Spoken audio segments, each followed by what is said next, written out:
होगा उसमें तो निर्णय प्रदेश सरकार या प्रदेश संगठन नहीं करता है, लेकिन हम अच्छी तरह से तैयारी में हैं। संगठन पूरी तरह से, मैं कहूँगा कि कांग्रेस का संगठन तो अभी प्रदेश का ही नहीं बना है, क्योंकि एक अध्यक्ष को तो उन्होंने लठिया के उतारा था और दूसरा अध्यक्ष को उन्होंने कार्यकारिणी नहीं बनाने दी।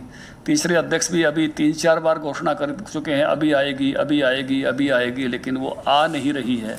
वो जब प्रदेश में नहीं है और हम पन्ने पन्ने तक पहुंच रहे हैं, तो मुझे लगता नहीं कि जो हमारे सामने हैं उनकी तैयारी तो कुछ उस प्रकार की लगती नहीं है। वो केवल कुछ नैरेटिव और कुछ आंदोलनों पर आगे बढ़ने की कोशिश कर रहे हैं, लेकिन भारतीय जनता पार्टी संगठन के सामर्थ्य पर और सरकार की उपलब्धियों पर आगे बढ़ेगी। धन्यवाद। स्वागत व अभिनंदन है। आज हमारे बीच हमारे प्रदेश के प्रदेशाध्यक्ष श्री ओम प्रकाश धनखड़ जी हमारे बीच में मौजूद हैं और हमारे साथ हिसार के सांसद चौधरी विजेंद्र सिंह, जिलाध्यक्ष कैप्टन भूपेंद्र जी और हमारे प्रदेश के सह मीडिया प्रमुख अरविंद सैनी जी हमारे बीच में मौजूद हैं। और हम अध्यक्ष जी का प्रेस वार्ता में पहुंचने पर मीडिया विभाग की तरफ से स्वागत करते हैं और अध्यक्ष जी से अनुरोध भी करते हैं कि अपनी बात को रखें। हिसार बहुत ही ऊर्जावान शहर है और मेरे लिए तो यहाँ का मीडिया भी और यहाँ की जो मैं कहूँगा कि लोग, मेरे बचपन से जो कार्यक्रम मैंने किए उसमें हिसार का बहुत बड़ा योगदान रहा है। 88 में हमने छात्र पंचायत की थी, KN गोविंदाचार्य जी उसमें थे और मैं कहूँगा कि बहुत बड़ा उस समय छात्रों का कार्यक्रम हुआ था। 91 में हमने अखिल भारतीय विद्यार्थी परिषद की राष्ट्रीय कार्यकारिणी की बैठक की थी पहली बार हरियाणा में, पंचायत भवन में। उस समय भी मीडिया ने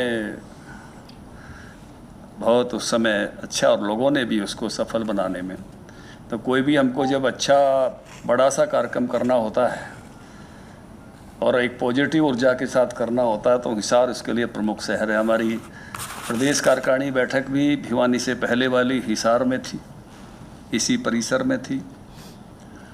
और आज हमने यहाँ 4 लोकसभा क्षेत्रों के 1620 हमारे शक्ति केंद्र हैं। हर 5 बूथ पर हमने एक शक्ति केंद्र बनाया है, उसका एक प्रमुख बनाया है, उसके सह प्रमुख भी बने हैं, उनके प्रमुखों को यहाँ बुलाया है। ये जो संख्या हमारी 129 हमारे मंडल हैं और ये 10 जिलों में पड़ते हैं। इन सबको आज यहाँ आमंत्रित किया, जिसमें मंडल के अध्यक्ष भी हैं, मंडल के प्रभारी भी हैं, हमारी प्रदेश कार्यकारिणी में से एक सदस्य मंडल का पालक होता है वो भी हैं, और उससे ऊपर जो प्रदेश कार्यकारिणी के माननीय सदस्य, इस इलाके के विधायक जो इस 4 लोकसभा में हैं, यहाँ के चारों सांसद, इस क्षेत्र में रहने वाले राज्यसभा के सांसद और हमारे जो सीनियर लीडर हैं पार्टी के कोर ग्रुप में हैं, रामविलास जी, कैप्टन अभिमन्यु जी, वो सब भी आज के इस कार्यक्रम में उपस्थित हैं। माननीय मुख्यमंत्री जी आज दोपहर तक इस कार्यक्रम में उपस्थित थे। उनका अपना उद्बोधन हुआ सरकार की योजनाओं को लेकर, और सुबह से ही हमारे प्रभारी आदरणीय विप्लव देव जी हमारे बीच में हैं और शाम की चाय तक हमारे बीच में रहेंगे। उनका उद्बोधन आखिर में समारोह के रूप में होने वाला है। बीच में एक उद्बोधन हमारे राष्ट्रीय सचिव अरविंद मेनन जी आए हैं, उनका हुआ है। हमारी पार्टी आजकल अपना सारा काम डिजिटली कर रही है। पार्टी का एक पोर्टल बना है, सरल पोर्टल, और उस पर बात करने के लिए केंद्र से ही हमारे एक इसके एक्सपर्ट अनिरुद्ध जी, वो एक विषय अभी भोजन के बाद रखने वाले हैं। यहाँ जो शक्ति केंद्र के प्रमुख हमने सब बुलाए, ये इन सब का भी डिजिटल रिकॉर्ड तैयार हुआ। सबकी हाजिरी भी QR कोड से लगी है, सबके फ़ोटो, सबके नंबर वेरीफाइड हैं, किसी एक का भी आई कार्ड यहाँ नहीं बनाया गया। ये हमारे लिए एक प्रयोग भी है, क्योंकि हम संगठन को देश से प्रदेश, प्रदेश से जिला, जिला से मंडल, मंडल से शक्ति केंद्र से बूथ और बूथ से पन्ना, यहाँ तक 6 अप्रैल तक हमने इसको ले जाने का लक्ष्य रखा हुआ है। हमारे पहले से बूथ पर त्रिदेव पहले से बने हुए और अभी पन्ना प्रमुख बनाने का हमारा काम चला हुआ है। लगभग हमारा ये काम 60% पूरा हो गया है। कुछ विधानसभाओं ने पहले से पूरा किया है, यमुनानगर, जगाधरी, सढौरा और अम्बाला शहर। इन्होंने अपने काम को पूरा करके अपनी कार्यशालाएं भी संपन्न कर ली हैं, क्योंकि जो भी पन्ना प्रमुख बनेंगे 3500 के आसपास होते हैं मोटे तौर पर, कहीं थोड़े ज़्यादा कहीं कम हो सकते हैं बूथों की संख्या के हिसाब से, वोटर लिस्ट के पन्नों के हिसाब से। इनकी कार्यशालाएं संपन्न हो चुकी हैं, बाकी सबकी कार्यशालाएं भी संपन्न होनी है। उस काम में सब जुटे हुए हैं। उसी को गति देने के लिए और तेज़ी से करने के लिए आज की कार्यशाला का आयोजन किया गया। इसी के साथ हमने एक लक्ष्य रखा है कि 6 अप्रैल भारतीय जनता पार्टी का स्थापना दिवस है। उस दिन हम 5 लाख घरों पर पार्टी का झंडा फहराएंगे। 4 लाख लगभग पन्ना प्रमुख, क्योंकि मोटे तौर पर 19,786 यानी 20,000 बूथ अगर माने और 20 पन्ना प्रमुख एक बूथ पर माने तो 4 लाख होते हैं। उससे ऊपर का जो हमारा कैडर है, हमारे मंडल के कार्यकर्ता हैं, हमारे ज़िले के कार्यकर्ता हैं, हमारे प्रदेश के कार्यकर्ता हैं, हमारे मोर्चों में काम करते हैं, प्रकोष्ठों में काम करते हैं, ऐसा लगभग 1 लाख का कैडर उससे ऊपर का है। तो ऐसे 5 लाख घरों पर 6 अप्रैल को पार्टी का ध्वज फहराने का एक महती लक्ष्य लेकर हम चले। कल प्रधानमंत्री जी की 99वीं मन की बात भी है। प्रधानमंत्री जी की 99वीं मन की बात हमने पहले तो हम हर बूथ पर इसको सुनते रहे और 100% हम कभी अचीव नहीं कर पाए थे। लगभग 16,000 बूथों तक हम इसको पहले सुनने तक पहुँचे हैं। अभी इसमें भी एक नया लेवल आया है कि हम जो भी मन की बात सुने उसको भी डिजिटली अपलोड करें। तो इस बार हमने सुनने का लक्ष्य तो यही है कि अधिक से अधिक बूथों पर सुने, लेकिन अपलोड करने का लक्ष्य हमने 7800 रखा है, जिसमें हर वार्ड और हर गांव से ये सुनी जाए और उसको अपलोड किया जाए, और हर वार्ड से शहर के से सुनी जाए और अपलोड किया जाए। 100वीं जब मन की बात होगी 30 अप्रैल को, तो हम हर बूथ पर इस प्रकार का लक्ष्य लेकर चल रहे हैं कि हम वहाँ तक इसको पहुँचाएँगे। 30 अप्रैल को 100वीं मन की बात होने वाली है। इसके साथ साथ हमने इस कार्यशाला में जो केंद्र की योजनाएं हैं, राज्य सरकार की योजनाएं हैं, उसके लाभार्थियों को संपर्क करके और उससे वो लाभान्वित हो रहे हैं। कोई कठिनाई आ रही है तो किस प्रकार की आ रही है, इस सब जानकारी का एक सर्वे भी इसके साथ साथ हर महीने हम मन की बात के साथ करेंगे।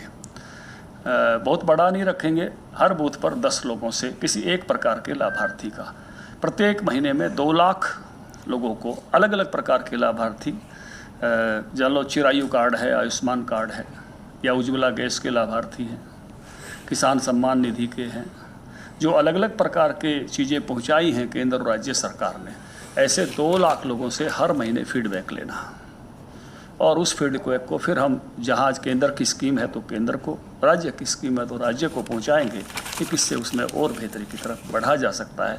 इसी कार्यक्रम के निमित्त, इसी को एक तरह से स्वरूप देने के लिए आज का हमारा ये शक्ति केंद्र संगम है, जिसमें सब पार्टी के दिग्गज जुटे हैं और पार्टी का शक्ति केंद्र तक का कैडर इसमें जुटा है। सर, बीजेपी ने चुनाव को लेकर अभी से ही तैयारियां शुरू कर दी है। 2024 में बीजेपी और जेजेपी क्या गठबंधन से लड़ेगी लोकसभा और विधानसभा? अभी तो दोनों दल अपने अपने हिसाब से लगे हुए हैं। हम भी यही कहते हैं कि हम 10 के 10 सीटों पर जीत कर आएंगे, और जेजेपी भी यही कहती है कि डिप्टी हटा दो। वो भी अपनी तैयारी पर लगे हैं।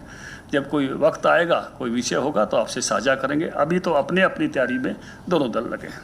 सर, प्रदेश में ओलावृष्टि से फसल नुकसान हुआ है किसानों का, तो ऐसे में अब कोई केंद्र से कोई पैकेज दिलवा रहे हो? देखिए, मुझे लगता है कि हरियाणा सरकार इस मामले में सबसे संजीदा है, और मुझे इस बात का मतलब सुख भी है, या मैं कहूँ कि एक जो ये शुरू कर पाए उस समय 12,000 रुपये प्रति एकड़ हम डिजास्टर मैनेजमेंट का कंपनसेशन शुरू कर पाए। जब 2015 में ओलावृष्टि हुई थी सरकार बन के बाद, जो पहली फसल आई थी, आपको ध्यान होगा, सबसे बड़ा कंपनसेशन दिया था। उसके बाद सफ़ेद मक्खी आ गई थी उसी अगली फसल पर, कपास की पे। तब अभय सिंह जी ने कहा था कि आपने इस पे तो बांट दिया, आगे कहाँ से दोगे। और सवाल सीधा मुझसे था, मेरे पास कृषि मंत्रालय भी था, थोड़ी मुझे चिंता भी हुई क्योंकि डिजास्टर मैनेजमेंट का फंड हमारे पास था उस समय बांटने के लिए। तो 960 करोड़ रुपया हमने सफ़ेद मक्खी का भी दिया। लेकिन बाद में लगा कि लगातार अगर इतनी राशि होनी है तो कोई और रास्ते भी होने चाहिए। तो हमने एक हरियाणा के लिए एक प्रस्तावित योजना फसल बीमा की बनाई और उसी को प्रधानमंत्री जी के हमने यहाँ निवेदन किया। आज मुझे प्रशंसा करनी पड़ेगी, अरुण जेटली जी अब यहाँ नहीं हैं इस धरती पर, उन्होंने मुझे बुलाया, उन्होंने कहा कि इस विषय पर अब आप बात नहीं करेंगे, हम इसको पूरे देश में लागू कर रहे हैं। और फसल बीमा योजना लागू हुई और आज जो डिजास्टर मैनेजमेंट का फंड है और फसल बीमा दोनों मिलाकर 8800 करोड़ से अधिक लगभग मुआवजा मिल चुका है। 1100 करोड़ रुपया औसत सालाना पड़ता है, जबकि इससे पहले की 10 साल की सरकार में 1 साल के इसके उससे भी कम था, 1100 करोड़ से भी। तो मतलब एक मुझे ये बात कहने में मेरी कई भाषण या फ़ोटो बहुत वायरल हुए। इसमें से एक रेवाड़ी का भाषण था कि ओले पड़ेंगे तो सरकार के खजाने पर पड़ेंगे, लेकिन अब मैं कह सकता हूं कि सरकार उस बात को बड़ी संजीदगी से लेती है। स्पेशल गिरदावरी हो रही है, आज सबका कंसर्न था, यहाँ कार्यकर्ताओं का भी और नेताओं का भी। तो उस नाते से किसानों को चिंता नहीं करनी चाहिए, मतलब बीमा कंपनियों को भी पूरी संजीदगी के साथ लगाया है। और जो है डिजास्टर मैनेज जिनका बीमा नहीं है उनको डिजास्टर मैनेजमेंट के फंड से भी वो अब 15,000 हो गया, 12 का भी, तो सबको कंपनसेट सरकार करने के लिए पूरी तरह से तत्पर है। मैं एक निवेदन आपके माध्यम से ज़रूर करना चाहूँगा कि जिनको डिजास्टर मैनेजमेंट से मिलना है वो पटवारियों के माध्यम से अपना सर्वेक्षण जो है ज़रूर हो जाए, वो चढ़ जाए पोर्टल पर भी, क्षतिपूर्ति वाले पर, और सरकार उस बात की गौर कर लेवे, क्योंकि जिनका चढ़ता है उनको मिलता है। और दूसरा मैं निवेदन करूंगा कि बीमा कंपनियों के सर्वेयर भी बुलाकर किसान भाई डीडी एग्रीकल्चर के माध्यम से अपना उस प्रकार का सर्वे कराएं जिससे उनकी क्षतिपूर्ति जैसा नुकसान हुआ है उस मात्रा में हो सके। सर, राहुल गांधी की लोकसभा सदस्यता को रद्द कर दिया गया। कांग्रेस पार्टी कह रही है कि लोकसभा सदस्यता को रद्द कर दिया, राहुल गांधी की आवाज को दबाया नहीं जा सकता।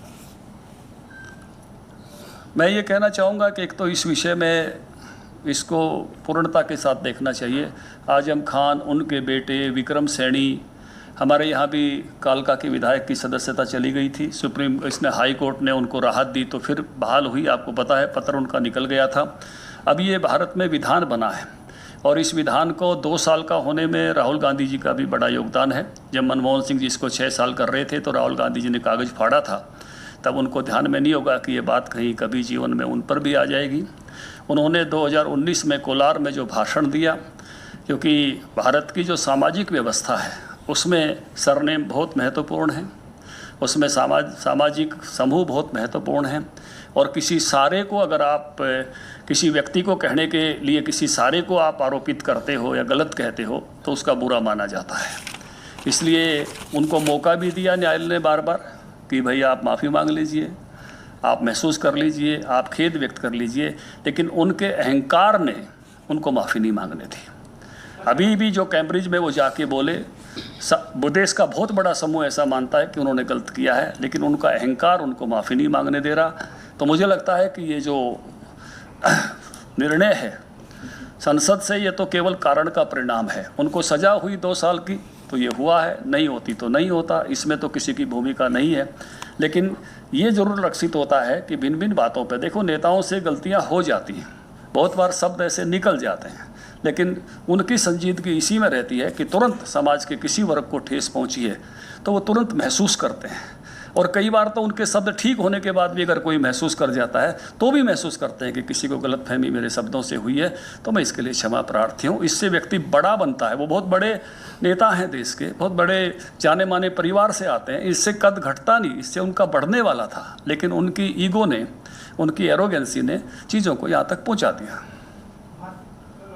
कांग्रेस पार्टी इसलिए बहुत ज़्यादा उम्मीदें इस बार अपने लिए लगा रही है, क्यों मुझे लगता है कि 10 साल के राज के बाद एंटी इनकम्बेंसी का सामना बीजेपी और जेजेपी को करना है। देखिए, पवन खेड़ा जी वाले पर वो 15 मिनट में कोर्ट पहुंचते हैं, और यहाँ जो है 24 घंटे बीतने पर भी नहीं जाते। क्यों नहीं कांग्रेस गई? जाती हाई कोर्ट में, दरवाज़ा खटखटाती, उनको स्टे मिल जाता तो उनकी सदस्यता भी नहीं जाती। आज भी विरोध कर रहे हैं, टेंडरिंग का मुद्दा काफी अभी भी चल रहा है, कुछ कहना चाहिए? देखिए, मुझे इस पर जो ये 20 लाख रुपए सरपंच खुद खर्च करें, ये पंचायत मंत्री के नाते मेरा ही निर्णय था। मेरे से पहले कांग्रेस पार्टी 5 लाख रुपए व्यय करने का अधिकार उनको देती थी। हमने पढ़ी लिखी पंचायत बनाई और उनको 20 लाख रुपए खुद खर्च करने का अधिकार। लेकिन उसमें भी मैं आपको बताना चाहता हूं कि खुद का मतलब ये नहीं था कि वो सारी चीज़ों के रेट वो तय करते थे। रेट डिप्टी कमिश्नर की कमेटी तय करती थी कि मिट्टी किस भाव लेनी है, अगर गिरनी है तो ईंट का क्या भाव रहेगा, सीमेंट का क्या भाव रहेगा, लेबर के क्या पैसे देने हैं। केवल सरपंच को व्यक्ति चुनने का हक था कि वो काम किसको दे दे। एक सुनते जाइए, आगे बढ़ते चले जाइए, जिस पर सवाल किया है इस पर। तो अभी क्या हुआ है कि हर क्षेत्र में पहले टेंडरिंग शुरू हुई और टेंडरिंग के बाद फिर उसको फैसलेस करने के लिए ई टेंडरिंग शुरू हो गई। अब हर डिपार्टमेंट में ई टेंडरिंग है। तो उसी में से सरकार का एक इस प्रकार का निर्णय आया कि ई टेंडरिंग करें। पावर तो 25 लाख की है, केवल इतना ही किया कि उसको ई टेंडरिंग से देंगे तो उसमें से ये हो सकता है कि 10 लाख का जो कोई काम था 9.5 में करने वाला आ जाए और पंचायत के पास और 50,000 रुपये शायद बच जाएं। लेकिन जब चेंजेज आते हैं, देखिए चेंजेज हर क्षेत्र में आते हैं। आपका भी मुझे ये समय याद है मीडिया का कि पत्रकार खबर लिखता था, फोटोग्राफर से फ़ोटो लेते थे, चंडीगढ़ की बस में दे के आया करते। फिर मुझे वो समय याद है जब तार घर में बैठे होते थे। फिर मुझे याद है जब फैक्स आए, जिला केंद्रों पर फैक्स दिए गए। हमारे कई साथी जो है वो दुखी थे कि उससे निचले स्थानों पर फैक्स नहीं मिले।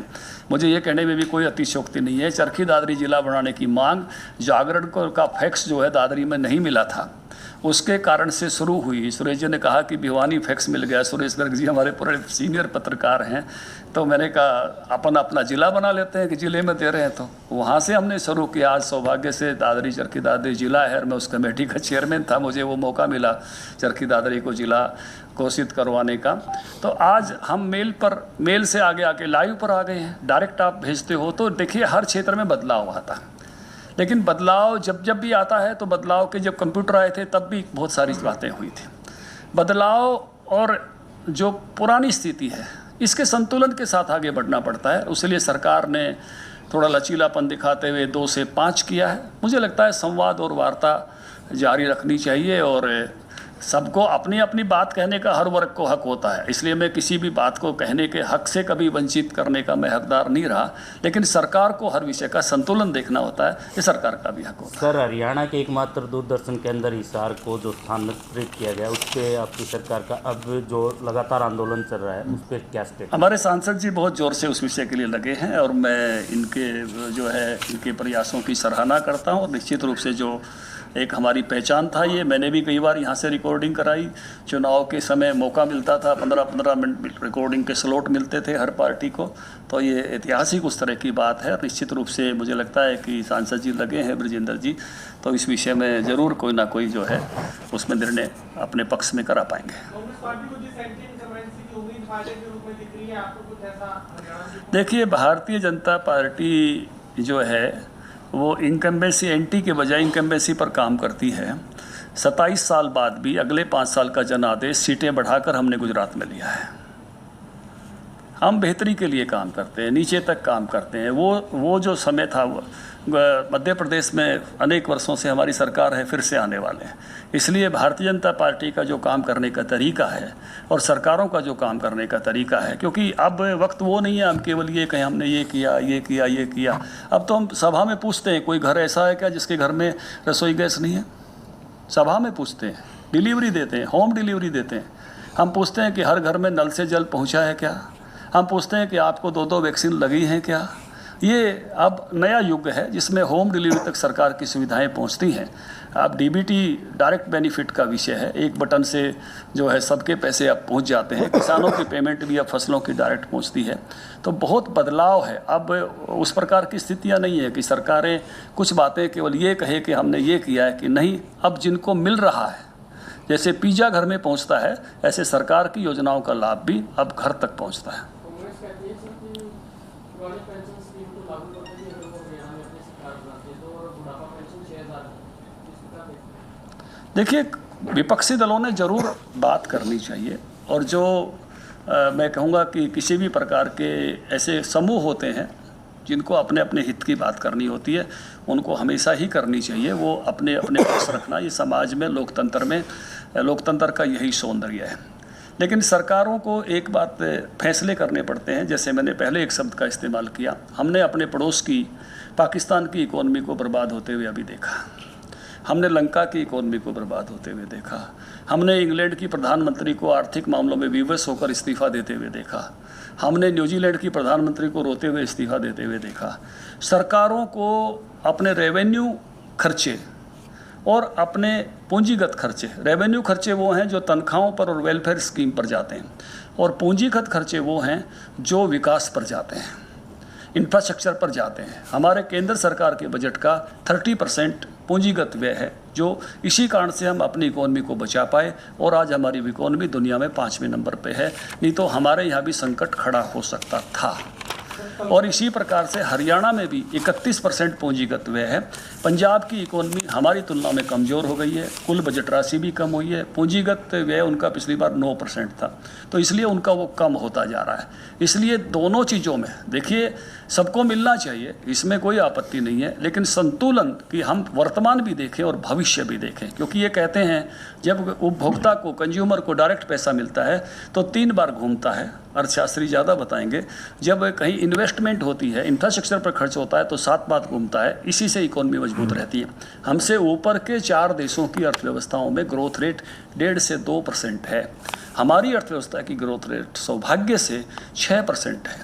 और अभी इसी प्रकार से अगर हम चलते रहे और वो उसी प्रकार से चलते रहे तो 5वें से 4थे पायदान पर आ सकते हैं, जापान को भी पीछे छोड़ सकते हैं।